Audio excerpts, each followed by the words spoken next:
So, what exactly is marketing? When you hear the word marketing, what words come to mind? Most people usually answer with words associated with promotions, such as advertising and sales. While these concepts are important and part of marketing, they're only part of the picture. The American Marketing Association defines marketing as the activity, set of institutions, and processes for creating, communicating, delivering, and exchanging offerings that have value for customers, clients, partners, and society at large. Marketing actually is composed of 4 parts known as the 4 Ps. These 4 Ps in marketing terms are known as the marketing mix. The elements of the marketing mix are product, price, place, and promotion. These elements are created together in order to fill some kind of need or want in our society, but we'll get back to that in just a moment. When people need or want something, that's an indication that something has value.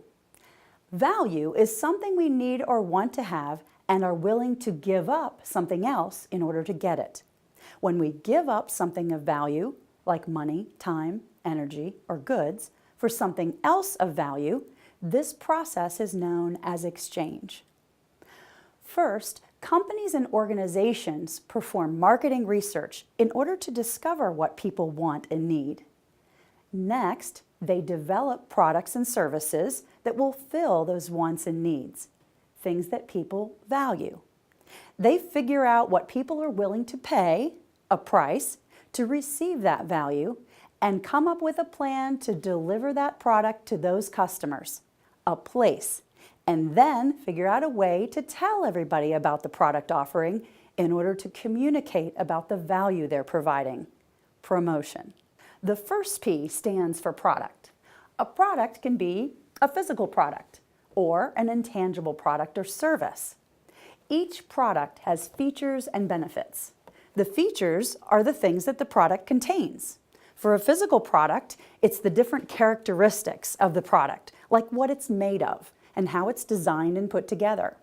For services, features might include the expertise of the person delivering the service.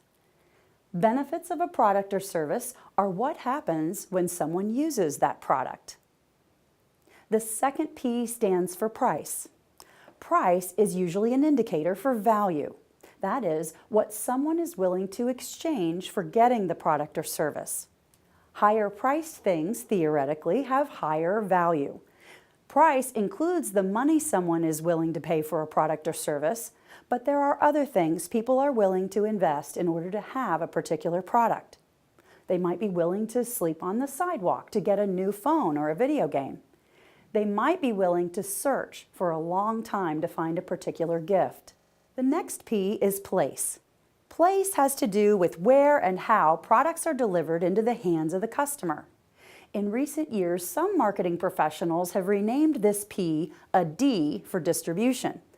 Before the internet for communication and before we had companies like FedEx and UPS and Amazon on a large scale, it mattered more where a product was manufactured and where stores were located. With technology and transportation infrastructure, what matters more now is how you get a product or service into the customer's hands, not necessarily where it starts out. The last P, the one most people are familiar with, stands for promotion. This is how companies communicate about the value their product or service provides. As consumers, we see promotion every day in the form of advertising on TV, our internet browser, and even on our smartphones. Promotion comes in many forms, though, and includes advertising, but also things like personal selling, discounts, free gifts with a purchase, packaging for physical products, public relations efforts like news stories and special events, sponsorship of sporting or charity events, and even word of mouth. The group of people who have similar wants and needs that these 4 Ps satisfy are called a target market. When the 4 Ps are applied to a target market, you have a marketing strategy. All of these things are part of marketing, so it's not just about advertising and it's not just about selling something. It's about finding out wants and needs in the marketplace and then finding ways to fill them. It's about creating, communicating, and delivering value.